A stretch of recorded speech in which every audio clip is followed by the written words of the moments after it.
I'm Bob Baffert, and the road to the Kentucky Derby starts right now. Today, the field is set, and our experts give you an inside track to the horses and stories behind them. They want to win this race. They want to win it bad. It's the most important thing you can do as a horseman. Also in this week's Flashback, Hall of Fame jockey Pat Day knew his day would eventually come. The press had sort of put a monkey on our back, well, will you ever win the Derby? And I just kept saying, there's a Derby out there with my name on it.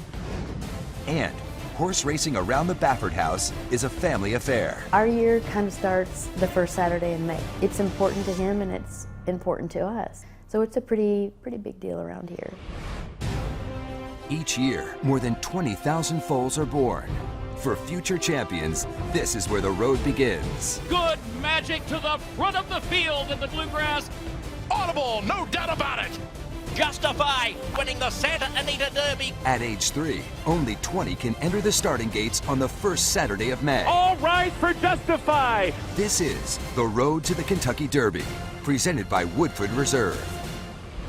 The road to the Kentucky Derby is complete. We've made it to Churchill Downs in Louisville, Kentucky. Hi everyone, I'm Jordan Wetley and thanks for joining us. Back in September, trainers began preparing their horses in hopes of gaining a spot in the 145th Kentucky Derby. Now just getting to that point is impressive. Now it's about keeping those horses fit and healthy for the first Saturday in May.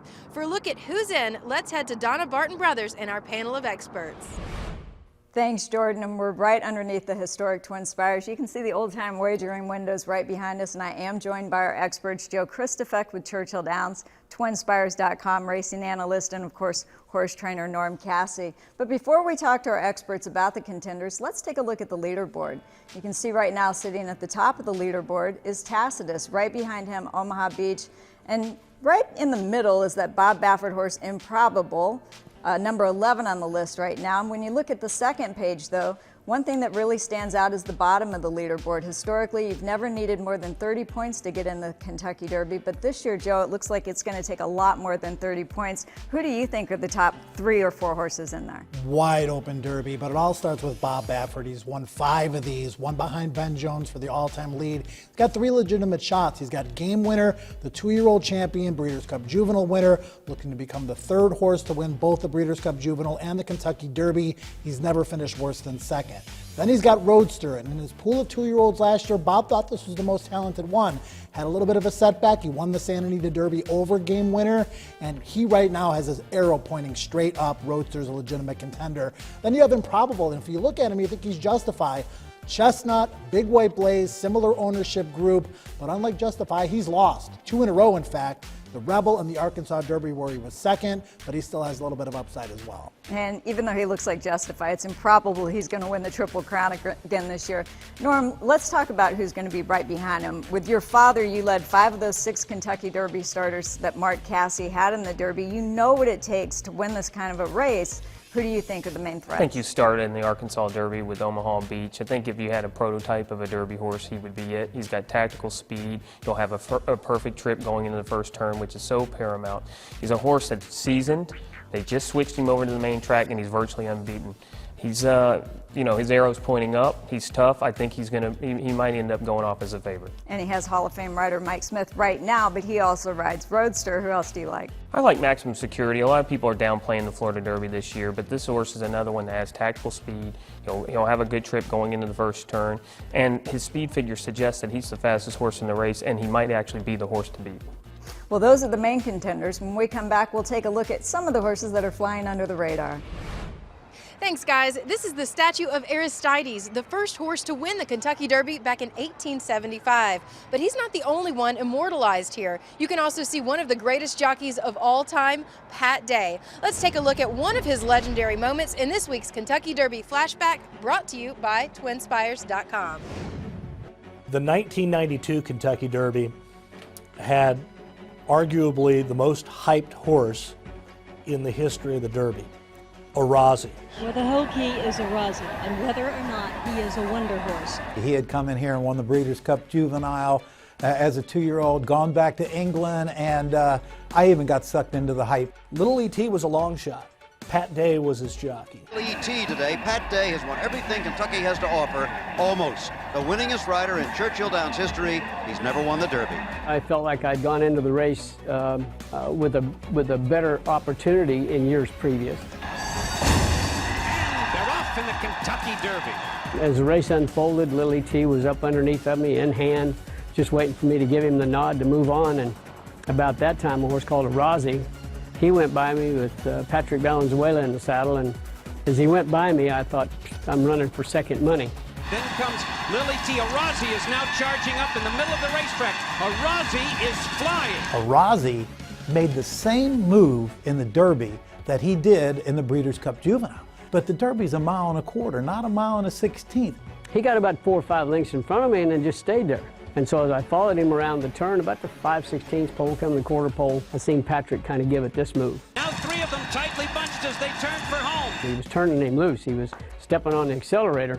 He got no response. And at that point, I go, forget him. He's done. Down the stretch they come. Lily T on the outside with Pat Day takes command. When Lily T and I went past Casual Lives, there was a feeling that started way down deep in the pit of my stomach that just continued to grow with every jump as we neared the finish. Lily T wins the Derby by 1. When we crossed the finish line, I just stood up and just went to screaming, thank you, Jesus. Praise Jesus, hallelujah. All in God's good time. And it was at that moment after the winner's circle ceremony. Pat raised his arms into the air. So I just raised my hands and looked to the heavens, and that was the highlight of my career. Winning the Derby. Tremendously blessed to have a statue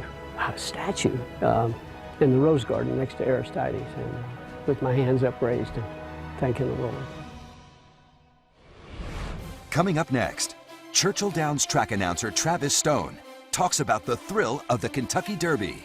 I hope everybody gets to experience what it's like when they cross the wire like that. It's the coolest feeling in the world. Oh my God, that was so much fun. Welcome back to the Road to the Kentucky Derby, presented by Woodford Reserve.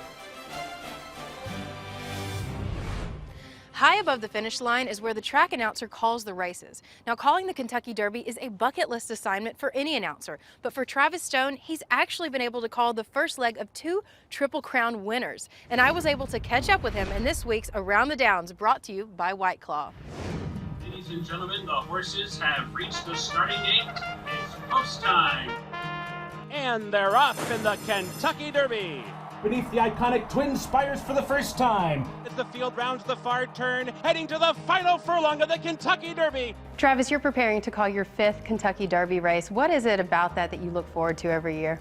When you're a racing fan and you have a passion for the game and you like seeing the horse races day in and day out, there's one race a year that really matters, and that's the Kentucky Derby. So to have the opportunity to call a race like the Kentucky Derby, it truly is a dream come true for someone like myself. We grew up north of Saratoga, which was the place to be in the summer, still is. I remember I'd just wander around the track, watch the races from all different vantage points. And at some point I just became obsessed with the announcing aspect of it. Up next is today's 10th race. It is the 36th running of the Iroquois. There's so few people that can do what you do and do it well. What are the challenges and how are you able to do what you do? You have to have an ability to watch the race develop and unfold and have an idea of what's happening. You have to memorize the jockey's silk so you know which horse is which horse. You want to know those horses inside and out. I'll give you an example from last year. There was a lot of horses wearing the same silks, Windstar, and Justify had the silks on as well. But Bob Baffert uses a blue shadow roll which goes over the horse's nose. It was not sunny. In fact, it was absolutely miserable. But they turned for home, and I looked for that blue shadow roll to make sure that it was Justify. Justify turns for home in front. Without having, all the work ahead of time, who knows whether or not that's at the top of mind when they turn for home. Justify and Mike Smith are digging down on a 2-length lead. You have to know all the nuances of every single horse to really be able to deliver a good call. All rise for Justify. The Kentucky Derby was never in doubt.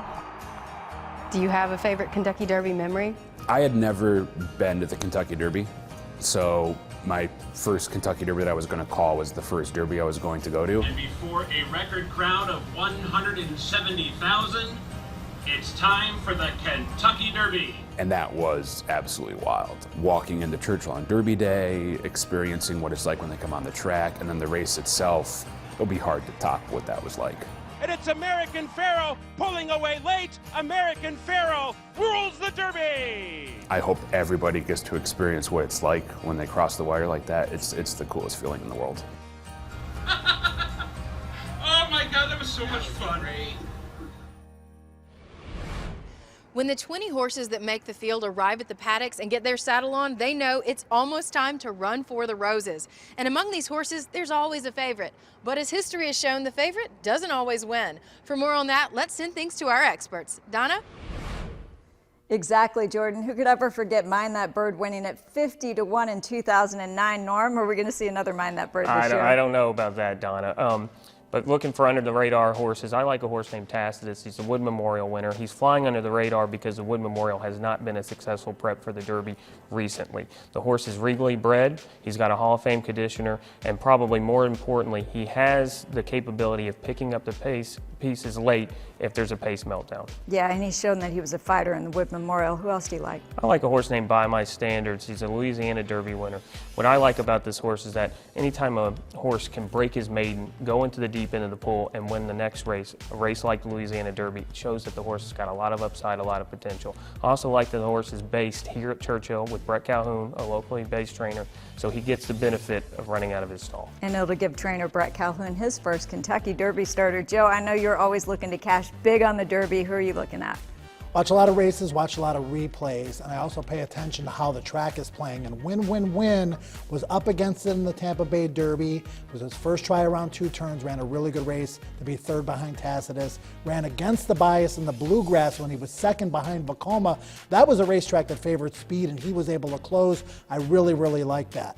Ward of Will, horse I followed all winter long at the fairgrounds. He won the Lecomte, he won the Risen Star, he was the odds-on favorite in the Louisiana Derby, but his back end came out from under him shortly after the break. He was not himself that day, but he can bounce back, and if he brings his A game, he's as good as anybody.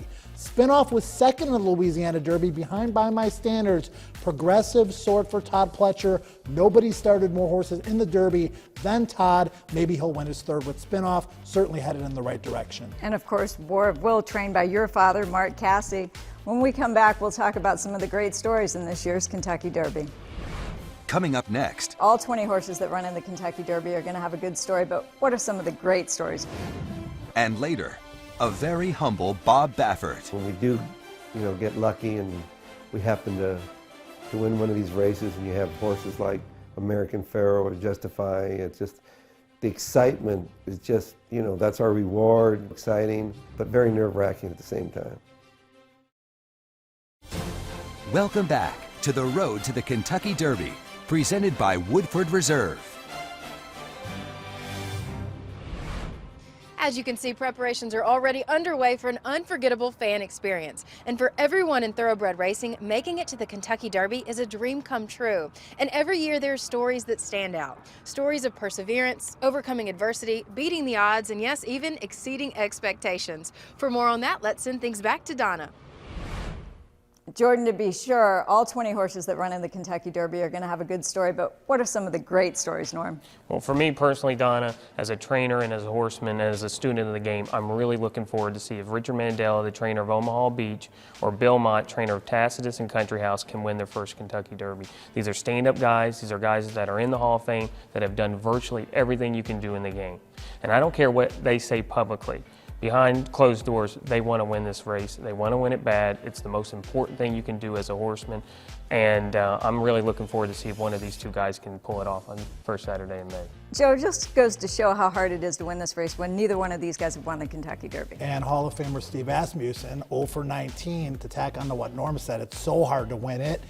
He is the trainer that started the most horses without getting it done, but that's only one of the storylines with Long Range Toddy. The cooler one is probably John Court, 58-year-old rider. He's going to become the oldest jockey to ride in the Kentucky Derby. Bobby Bear did it when he was 57, and Bill Shoemaker won it when he was 54 with Ferdinand. Seeing John Court in the starting gate for the Kentucky Derby, that's going to be really, really cool. George Weaver, born and raised here in Louisville, Kentucky, just like me. I know what he must be going through. There's got to be a lot of pride, a lot of excitement. He has a horse named Vacoma that won the Bluegrass. He's got a legitimate shot to make some noise in the Derby, possibly win the Derby. When you grow up here in Louisville, The Derby's everything, and I just can't imagine what George Weaver's thinking right now. Well, we've been doing a lot of talking about winning, and one horse who hasn't won a race yet is Bodie Express, but he's earned enough points to get in the Kentucky Derby. He was second behind Maximum Security in the Florida Derby. Only 11 maidens have run in the Derby in the history of the race. 3 of them have won, including Triple Crown winner Sir Barton Donna, so anything can happen in the Kentucky Derby.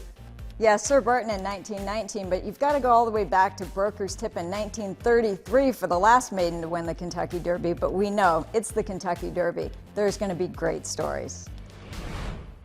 On the first Saturday in May, these stands will come alive, filled with gorgeous hats, ecstatic fans, and of course, mint juleps. Trust me, there's nowhere else you'd rather be in the entire world than right here watching the most exciting 2 minutes in sports. So let's take a look at some of the sights and sounds of the Kentucky Derby in this week's Horse Tracks.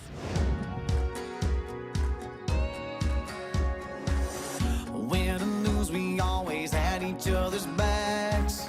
So why give anything to just go back to flipping through those Mercedes with the Memorex full of memories where we rolled around with the windows down and ran Spruce Creek.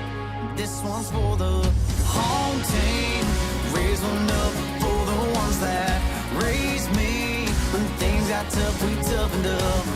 Home team.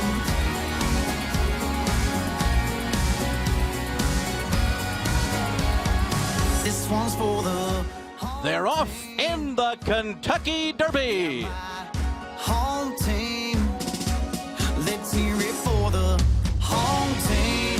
Raise one up for the ones that raised me. When things got tough, we toughened up. Home team. Yeah, my home team.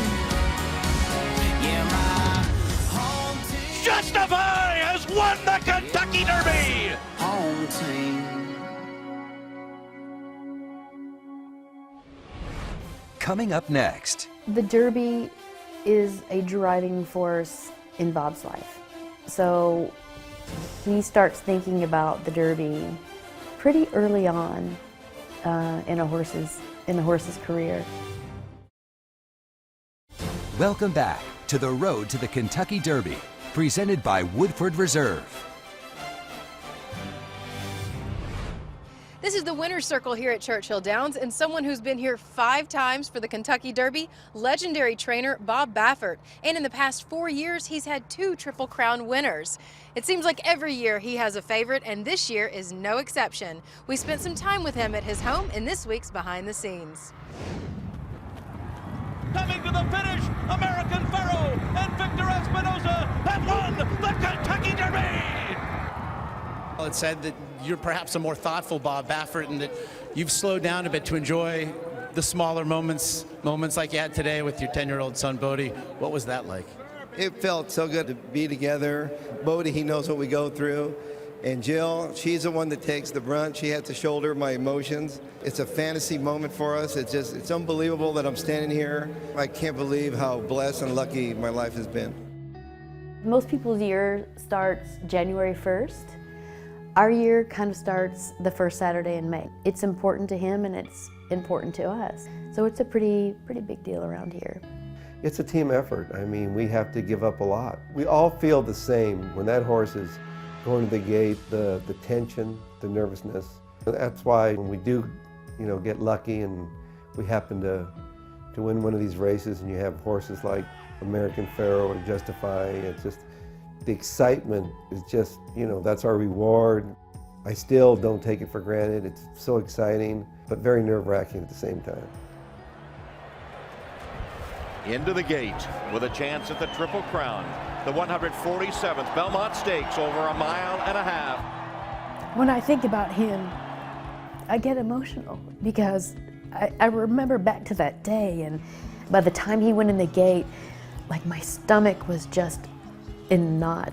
She just loves the sport. She's really attached to the horses. And so when they win, it's like you're watching your own children perform, and so you're so proud of them. I wanted to go back and see the horse and just give him a hug and tell him how much, we loved him.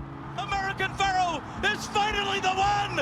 American Pharaoh has won the Triple Crown! Once we won the Triple Crown, we knew it could be done. Going into the Belmont with Justify, we knew we had the horse, we knew he was doing well. It was a different feeling.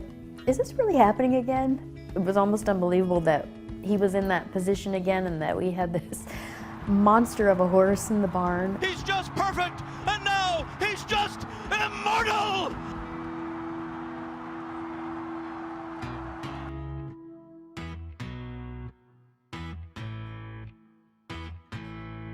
The Derby is a driving force in Bob's life.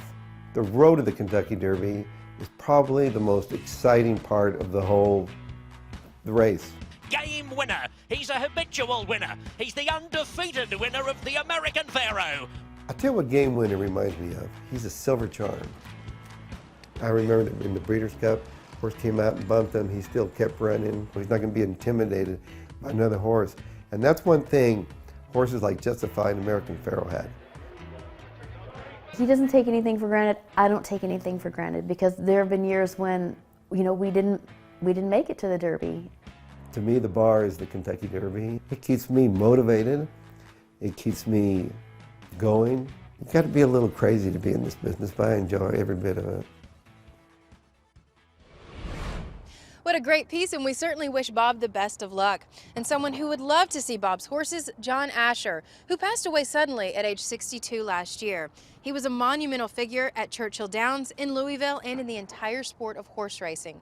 Not since Colonel Matt Winn has there been a figure so associated as the face of Churchill Downs and the Kentucky Derby.